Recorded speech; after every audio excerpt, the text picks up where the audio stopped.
Valentine's Day in 2019 was supposed to be quiet for me, and honestly, that's exactly how I wanted it, because I had been single for a long time and had stopped pretending the day meant anything more than overpriced candy and forced happiness. So that night, I stayed in my small California apartment watching Netflix with the lights dimmed and my phone face down on the coffee table. Try to ignore the occasional reminder notification from social media apps telling me how many couples were out, celebrating, and by around 9 p.m. I was just starting to relax when my doorbell rang, a sound so unexpected that it immediately made my stomach tighten, because nobody ever came to my apartment unannounced, especially not that late. And for a moment, I honestly considered ignoring it, thinking it might be a drunk neighbor or someone with the wrong address. But the doorbell rang again, longer this time, like whoever was outside knew I was home and was waiting for me to respond. So after a few seconds of hesitation, I stood up, walked to the door, and looked through the peephole, only to see an empty hallway, which somehow felt more unsettling than if someone had actually been standing there.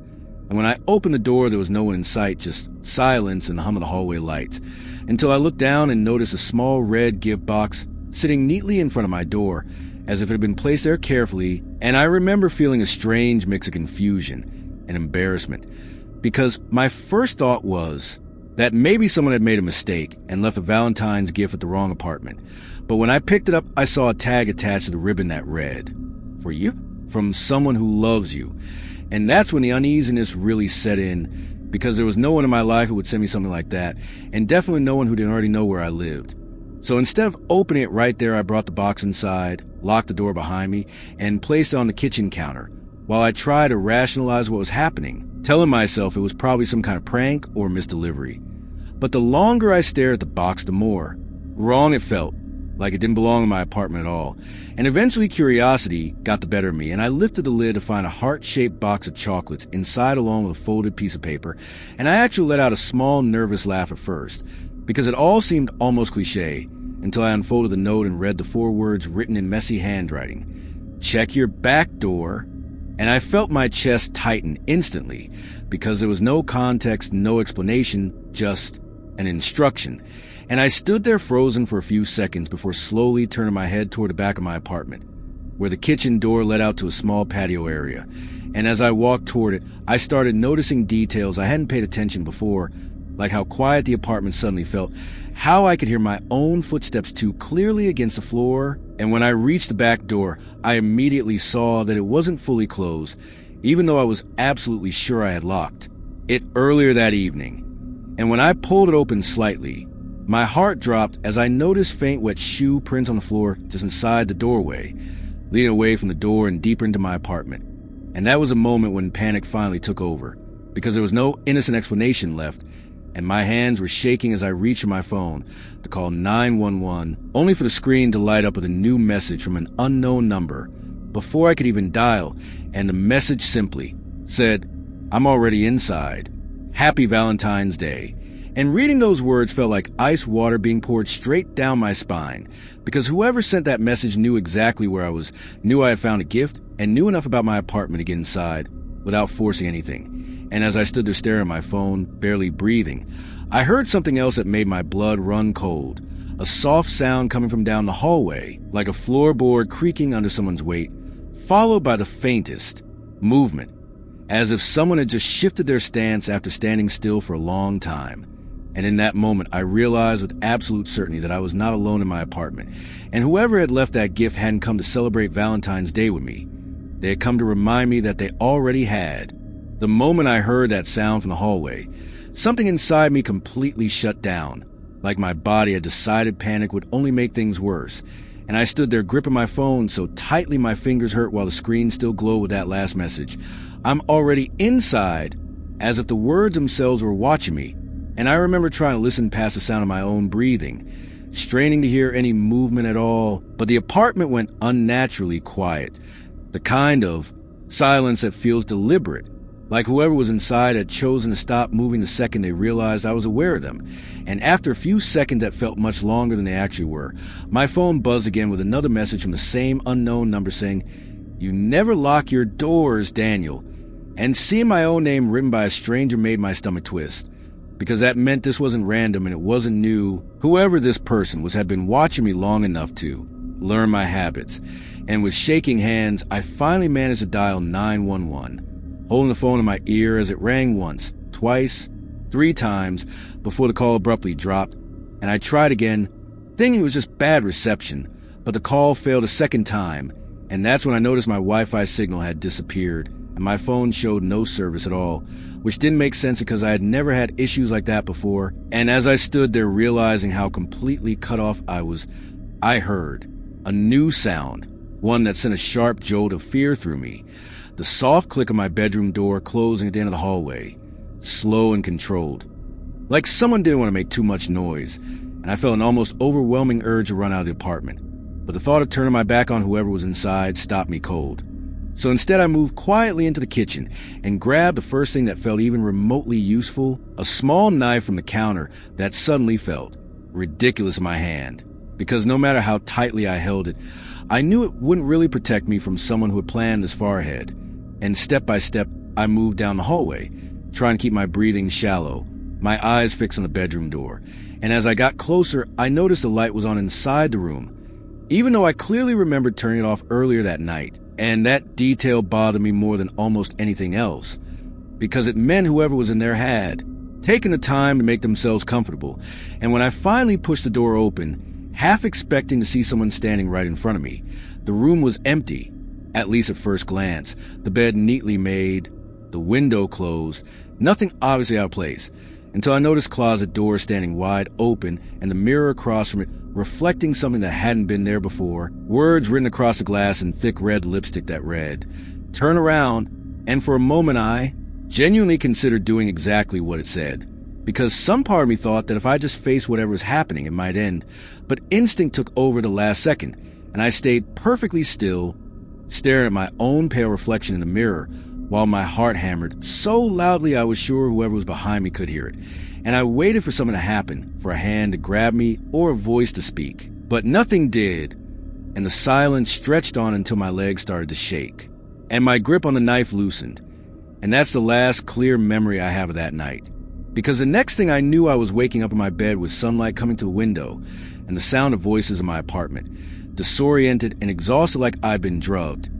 And when I sat up, I saw 2 police officers standing near my bedroom door, their expressions calm but cautious as they asked me if I was okay and what I remembered. And as I tried to explain everything that had happened, the gift, the messages, the footprints, the writing on the mirror, they exchanged looks that told me they didn't fully believe me. And after searching the apartment, they told me there were no signs of forced entry, no fingerprints, no lipstick on the mirror, nothing to suggest anyone else had been there at all. And before they left, one of them gently suggested that stress or exhaustion might have caused me to imagine parts of the night, which made me feel even worse because I knew what I had. Experience was real, and it wasn't until after they were gone and the apartment felt empty again that I checked my phone and saw the final message time stamped at 3:14 a.m., reading, "Next Valentine's Day, I'll be the gift." And as I lowered the phone with numb fingers, my eyes drifted to the closet, where sitting neatly on the floor was another small red gift box I had never seen before, sealed perfectly, waiting. After the police left my apartment that morning, I thought the nightmare was over, but the feeling of unease didn't leave me. Instead, it settled deeper into my chest, a weight I couldn't shake, and the first thing I noticed as I tried to make sense of the previous night was a red gift box sitting in my closet, untouched, perfect, as though it had never been opened, even though I remembered very clearly finding it there after waking up. And when I touched it, the surface was cold, unnaturally. And a shiver ran down my spine, because I knew this was not a normal box, not a harmless prank. And inside, folded neatly atop a bed of tissue paper, was a single piece of paper that simply read, "You weren't supposed to wake up yet." And at that moment, I felt the full weight of panic, because the message confirmed something I hadn't yet allowed myself to realize, that whoever had orchestrated the previous night, whoever had entered my apartment, left messages, left footprints, and haunted my bedroom, had a plan, and it had been interrupted only because I had survived the night. And that realization made my entire body tremble, my heart beating so violently that I could feel it in my throat, my lungs constricting as if they had forgotten how to draw in air, and I couldn't even bring myself to leave the apartment. I just sat on the couch for hours, staring blankly at the walls, the red box on the counter where I could see it, my phone beside me buzzing occasionally with the occasional random notification, though nothing from the unknown number for now. And yet, I could escape the feeling that someone was still in the apartment, watching me, calculating, waiting, because every small sound, the hum of the refrigerator, the clicking of the radiator, even the creak of the floorboards, felt deliberate, like someone was moving just on my line of sight. And as the hours stretched into night, I realized I couldn't stay there alone, that I had to go somewhere else, anywhere else. So I packed a small bag, tossing clothes in a hurry, my hands shaking, and every step I took toward the door made me feel like something heavy was pressing against my back, urging me to stay, keeping me trapped in place with invisible fingers. And as I walked past the living room, my eyes caught the attic ladder dangling down from the ceiling, something I had never noticed before, or at least never noticed in this position, and my stomach twisted because a part of me knew that ladder had been left that way for a reason, that it was meant for me to see, meant for me to climb, and I hesitated, feeling my blood run cold, my mind screaming at me not to go up, not to make that decision. But the unknown numbers pattern had been clear for years, and the person behind this had been watching me since childhood, had tracked every Valentine's Day, every failure, every lonely night. And I understood then that whatever was happening was not random. It was meticulously planned, and if I climbed that ladder, I would be facing the truth of it. And for reasons I couldn't explain, part of me knew I had no choice. So with a trembling hand, I grasped the wooden rungs and pulled myself up into the attic. The space dark and cramped, dust motes dancing the weak beam of my phone's flashlight, the single exposed bulb swinging gently as if moved by some invisible hand. And that's when I saw the walls, lined floor to ceiling with photographs, dozens, no, hundreds of them, all of me at different ages and in different places, some taken from streets, some from windows, some from angles I couldn't imagine anyone seeing me from except inside my own home. And the center of it all was the oldest photo, a faded, almost grainy image of me as a child standing alone outside my elementary school holding a Valentine's card. And beneath it, written in sloppy, childlike handwriting, were the words, "First Valentine, age 9.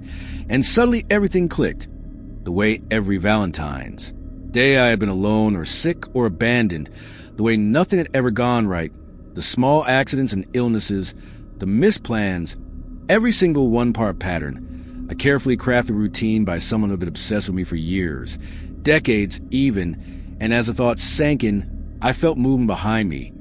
Soft at first, a whisper of air, then a heavier step, deliberate, and then the voice, calm, chilling, close to my ear, whispering my name in a tone I had never heard before. One that made my stomach drop and my blood freeze, and it spoke, not loudly, but in a way that filled the entire attic, explaining that Valentine's Day had never been about love for some people. It was about choosing, about claiming something, about making sure certain things could never leave, and every failure, every lonely night of my life had been designed so I would stay exactly where I belonged. And as the realization crushed me, my body froze in place. The bulb flickered and went out, plunging the attic into absolute darkness, and I felt a cold presence brush against my arm, gripping me in a way that was more than physical, more like it had entered my very being, and the voice whispered again, close to my ear, "You're mine." And then everything went silent, except for the pounding of my own heart, and I never moved again, because I knew, even as I struggled to breathe and screamed silently in my mind, that this was it, that there was no escape. And when the authorities finally entered my apartment months later after concerned neighbors reported a smell, they found the apartment empty, my bed neatly made, my car still in the driveway, my phone left on the attic floor. But the thing they never mentioned in the report, the one detail no one could explain, was that every Valentine's Day since then, a small red gift box appears in that same attic, sitting beneath a single hanging bulb, fresh, new, sealed perfectly, and inside, the same single line appears every year, written in the same hand, never changing, always there, a simple, terrifying statement that proves the story is far from over. Still mine.